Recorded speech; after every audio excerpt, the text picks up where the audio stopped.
So now when you point to the importance of the pushback and the bipartisan support in Congress for the USA Freedom Act and repealing the Patriot Act, I think those are all great points. My question to you would be, how is it to your mind that Congress suddenly discovered a backbone when it comes to these issues? And how important was Snowden and the public backlash that he initiated? Well, it was critical. Two things happened.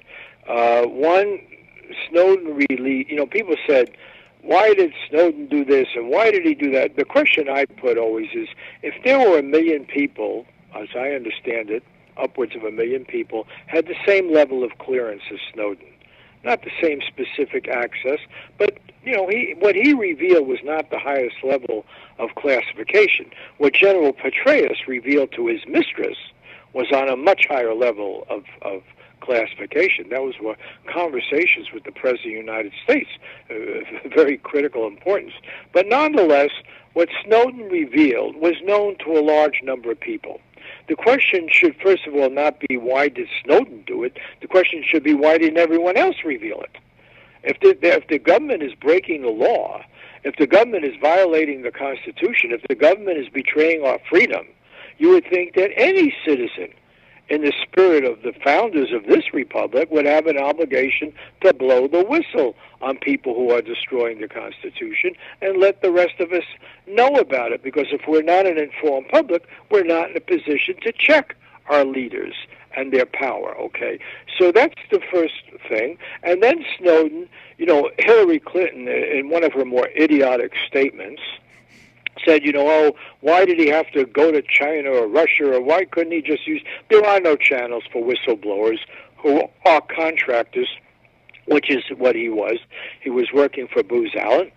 There is no protection. He would have been locked up and they throw away the key like they did with Chelsea Manning. Mm-hmm. You wouldn't know anything about it. There'd be no day in court. And in your day in court, you wouldn't be able to bring in the right of the people to know it, because that doesn't work at, the Espionage Act. It's just, and everyone knows that. So Hillary Clinton was just lying, blatantly lying when she put that on him. And she knows why he was in Russia, because the State Department yanked his passport, for God's sake. Wasn't that, was not his destination. He was in transit. So when you say bipartisan, yes, there was a bipartisan majority that came to his senses in the House. But unfortunately, there were plenty of liberal Democrats who didn't go along and don't go along, and unfortunately have also gone along with torture and supporting invasion of countries that are unwarranted and everything else like Hillary Clinton has done. So I don't want to stress that somehow there's great bipartisan support for everything wonderful here. But getting back to the Snowden example, what happened was that Snowden released so much material, and by the way, did it in a very responsible way. He did not make the decision about what to use or not. He turned it over to two reputable news organizations, The Guardian and The Washington Post, and left it to their editorial leadership to decide what to use, what the public had a right to know. And that's an exercise of the First Amendment free press right. It's the same thing that was done in the Pentagon Papers case with Daniel Ellsberg. He went to the New York Times and then the Washington Post. So this is really a use of the First Amendment's free press guarantee. And that's basically what Snowden did. But he was wise enough to release enough of this information so it was irrefutable. The extent of if he had just released a few documents, they would have said, oh, those are being misunderstood or they're marginal. No, he showed how vast. That's why I have a title of a book, They Know Everything About You. They indeed do know everything about you. So that's number one. Secondly, the public, yes, the public, particularly internationally, the public has been alarmed, less so in America, unfortunately, which is not a great comment on the state of our culture as regards freedom, that if we think the freedom to shop is more important than the freedom to figure out what your government is doing, we are basically subverting the whole idea of representative governance, which is not the freedom to pick out the right color for your car, but rather, what your government should be doing with your tax dollars and invading countries and everything else. But nonetheless, The main point I tried making earlier is that the big telecom companies, particularly the ones that deal with searches and content and all that sort of thing, like Facebook and Yahoo and all that, they have had to push back as a matter of business survival. And I don't think it's just window dressing. I think they know that their business model will collapse if they cannot provide consumers around the world with a reasonable measure of privacy protection. You know, it's just too intimidating to have your government. Mind you, we're talking about governments all over the world. Our government alone, look at the governments. One of the things that was revealed by Snowden's leaks, our government cooperates with the governments of Egypt, Saudi Arabia, not England, you know, not just the Five Eyes, Australia. But our government has cooperation going with vicious dictatorships that suppress their own people. And those people now, if they download a book, buy a book, or download one electronically, do they want the government of Saudi Arabia or the government of China or anybody else to know what page they read up to, what book they're reading, and what was the email they wrote about that book? Oh, I found this wonderful book by a guy named George Orwell. Some guy in China writes, right? I downloaded it. He writes to his friends, you know, this gives me some ideas. We need some changes here in China. Does he want the Chinese government to do what the U.S. government does? Or the Saudi government? And our own government has cooperated quite freely with blatant dictatorships in exchanging information. So it's a very intimidating atmosphere internationally. And when people get that sense that they are being watched at every moment, they'll stop reading books that their rulers might not approve of, you know, that their rulers might find uncomfortable. And that includes our rulers. And so then people monitor their behavior, and you get into what is the great enemy of representative governance, of democracy, and that's self-censorship. People tell you they don't need privacy because they got nothing to hide. You have to ask them, why don't you? Why are you not afraid of the police, secret police? Why are you not worried about the IRS and the FBI? Why are you leading such a squeaky clean life that you think they'll always be on your side? Why aren't you ever having thoughts that might be a little bit threatening to the people of power, a little bit disquieting to them? You know, nonviolent thoughts, nonviolent ideas, yes, like Martin Luther King, right? Martin Luther King was a great champion of nonviolence. But if you go look at the movie Selma, there's a great subtext in that movie, which is that our FBI went out to destroy Martin Luther King. Mm-hmm. And they wiretapped him, they followed him everywhere, they listened in the hotel room next to him. And if the FBI had the modern means of surveillance, the modern high-tech means of surveillance, they would have destroyed Martin Luther King.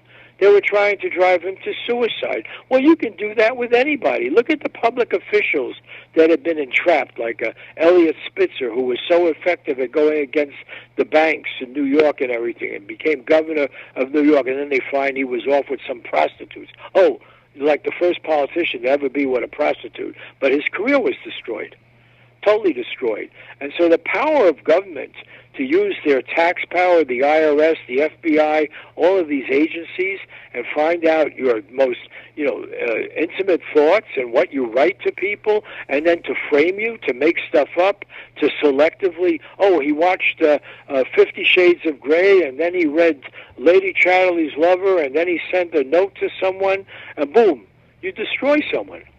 Now, Bob, that's why they know everything about you is really quite frightening. So I have actually a few questions, but I'd like to push back maybe just a little bit on this your defense of Elliot Spitzer, or your example, let me say, of Elliot Spitzer. And, I wouldn't be so quick to sort of gloss over what they found on him. I mean, there is an inherent relationship of domination and exploitation or arguably in prostitution, that maybe isn't the best value for a public defender or a public champion to have. So maybe there was something worth questioning in that. Maybe not the way that they went about doing it. What do you think? Look, first of all, I'm not the judge of everyone's moral behavior, and we could have disagreements about that. I'm talking about selective prosecution. Okay. I'm talking about going after someone. And if you're going to tell me Elliot Spitz is the only powerful person, powerful politician, powerful business person in this country to ever be with a prostitute, then that's naive. I mean, you see a movie like The Wolf of Wall Street, you know, and these people are all using cocaine. They all have prostitutes. There's an incredible amount of decadence in various aspects of American life. The question is whether the policing agencies can selectively use that information, massage it, invent it, manipulate it, give you part of the story, and then destroy someone. You know, Martin Luther King probably did things in his life. I don't know about you. I've done things in my life that I can't totally defend and feel badly about and so forth. The question is, do you then take those bits, develop a portrait of someone, and drive them to suicide, or defame them, or destroy them? And to make what Elliot Spitzer is supposed to have done with a prostitute, and that blanks out all of the lives he helped by going after the banks and getting mortgage relief and challenging these crooks on Wall Street. He was the most effective politician in the country at a time when the Clinton administration, remember, did the deregulation of Wall Street, when they took Robert Rubin from Goldman Sachs and made him Treasury Secretary, when they turned over the White House to Wall Street and to Goldman Sachs. It was called Government Sachs, you know. And when they did all that, you know, you could have found a lot of dirt on Bill Clinton, right? You could probably today find a lot of dirt on Bill Clinton, but they're not doing that. Right. They went after the politician, you know, who went after Wall Street. Right. You're going to tell me there aren't any other politicians around who are pro-Wall Street that have ever been to a prostitute or used an illegal substance? No, and that's not what I'm saying. Just to be clear, I think that's a fine response. I wanted to just get your thoughts on that, and you know, part of what I was getting at with the question of, you know, the newfound backbone in Congress is the importance of whether it's consumers or citizens pushing back. And so, you know, on the one hand, you do have, I think, this group of people in America who do sort of shrug their shoulders and say, well, so what's the big deal? But I think increasingly, especially recently, I mean, even 10 years ago, it would have looked very different. But you're starting to see more movements of legitimate dissent coming up, whether it's Occupy or the Black Lives Matter movement or the Fight for 15 movement. And so I think that there is this growing sense of the importance of dissent and the threat that, you know, the security state can pose to that dissent. I'd be interested to hear your thoughts on whether or not you feel that there is a rising tide of dissent in America and what the prospects for that tide are. Well, I think there are contradictions in this society that get people moving. I mean, income inequality is certainly a huge one. I mean, through most, and I'm an old guy, you know, but through most of my life, I taught economics, and I did graduate work in economics, and the conventional wisdom was we didn't have an inequality problem. And that, you know, whatever truth there ever was to that, the rising tide will raise all ships and everything, that's turned out to be utter nonsense. And particularly since the Clinton years, and that has a lot to do with radical deregulation and freeing Wall Street, increasing the finance community to create a bubble and destroy the wealth of you know, 50% of the wealth of African Americans, 80% of the wealth of Latinos, you know, really caused great damage to whatever progress we had in civil rights economically. All of that, you know, has created great tension in this society. Now, sometimes it's expressed in right-wing ways and racist ways, you know, blame the immigrant, blame the other, blame gay people, blame anybody, you know, get scapegoats. but it also can give rise to progressive movements of, as you mentioned, a decent minimum wage, a living wage. And, I'm as startled as anyone to see what happened here in Los Angeles, where I live, that suddenly this community came to its senses and said, no, people serving us in these restaurants and raising our children and so forth have to be made and make enough so they can have a decent life, or they're going to become wards of the state, and you pay for them in the emergency room or so forth. So it's in our common interest that people make a living wage, and if that means I got to pay more at the restaurant, then I should pay it. So it's amazing to me how much common sense has been shown in the state of California as opposed to a lot of other states. We have a pretty sensible feeling now about immigration.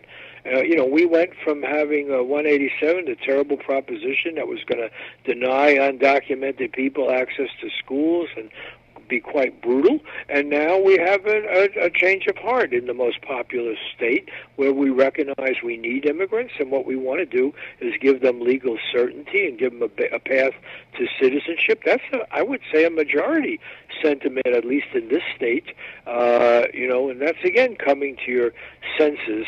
I think there's a widespread feeling in this country that our foreign engagements have not brought us prosperity. That, as I say, I have a piece on truthdig.com right now saying imperialism is a loser. It doesn't benefit most people. It makes the world much more dangerous. It doesn't bring us resources. It's utter nonsense. It's an old model of exploitation that doesn't work. It's incredibly costly. And so I think there's much more sentiment against going into these foreign wars, and deciding what's best for everybody around the world as if we're disinterested, people, missionaries or something, when in fact we're rank exploiters and we want to rip them off, and we really don't know what's best for them even when we're well-intentioned. And so, I think there's a lot of common sense in this country and in the world, by the way, and I don't think it's exclusive to America. So I am not pessimistic about our future. I'm pessimistic, yes, about climate, change. I'm pessimistic about our ability to understand a lot of the dangers we face. There's real concern, but I also do see a lot of bright spots. A lot of, and the country. Leonard Cohen, the old singer, says there's a crack in everything. That's how the light gets through, and those cracks are the cracks of contradiction. You could make all the claims you want about how everything is working, and then people look around and say, hey, it's not working so great for me. There are real problems, and we have to deal with them. And so I think that's what's happening. Well, that's interesting. One theme that seems to come up regularly on the show, I've interviewed, for example, Morris Berman, who's written these books, Why America Failed, The Dark Ages of America, and he has an awfully pessimistic view of America. I'm not sure if you're familiar with his work. He's a prominent social critic. And he basically says the ship's going down. There's nothing we can do about it. American culture is fundamentally irrational and rapacious and insatiable. It's hogwash. It's hogwash. First of all, the ship's not going down. We have the most desirable piece of real estate in the world, okay? It wasn't given to us. It was stolen from Native Americans. But there's no question that we're resource. You compare us to China, where they got 3 times, 4 times the population we do now. It's almost 1.4 billion people. I used to be in the Center for Chinese Studies at University of California when I was a young person, and China only had 400 million people, and all the experts said they could never develop. Their land is all used up. They have no petroleum. They have very limited resources, overpopulation, and so forth. Well, they showed quite a bit of ability to develop, but they don't face the same odds that we do. We're still a relatively underpopulated country by world standards. We're incredibly resource-rich. We have a very favorable climate. And by the way, the main thing we have going for us is we're a magnet for talented, hard-working people from all over the world who want to live here. And they bring their resources, they bring their education, they bring their attitudes, they bring their energy. That idiot Trump, to attack Mexican immigrants the way he did in the most blatantly racist, evil way, they're all rapists and everything. My God, the idea that guy somehow is still invited on television programs. But the fact is, whether immigrants are from Mexico or they're from India, whether they have PhDs or they just have a hard-working mentality and want to raise your children or fix your cars, we are a tremendous magnet for people who other countries have paid for their education, their well-being, and we attract still the most highly motivated people in the world. So this ship is not going to go down unless we do stupid things like start nuclear wars and blow everybody up and, waste everything and get into racial wars and religious wars. Yeah, you can mess up the best of, the great lesson of the founders. They wanted to figure out how did Rome collapse, okay? They were transfixed by the idea of the rise and fall of the Roman Empire. And the big lesson they drew from that is be happy to be a republic, don't try to be an empire. That's their big lesson. And then when they observed what happened in Europe after, France and England and so forth, they decided you cannot have a sane, representative society of free people, and then obviously we're talking about white males, but let's take that model. And you can't do it if you're going to be an empire. You have to have limited ambitions, avoid foreign entanglements, have limited government, respect the rights of the individual. That's the basic wisdom of the American experiment, and I think it's a wisdom that reasserts itself very often. It reasserted itself with the gay marriage decision, the fair housing decision, the Affordable Care Act decision. It reasserted itself with the getting rid of the Patriot Act.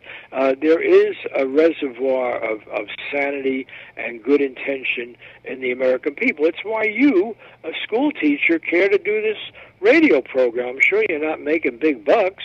I'm sure it takes a lot of your work. You got to read stuff. You got to think about it, right? Mm-hmm. You got students you have to worry about. You're doing God's work and dealing with kids who have problems and everything.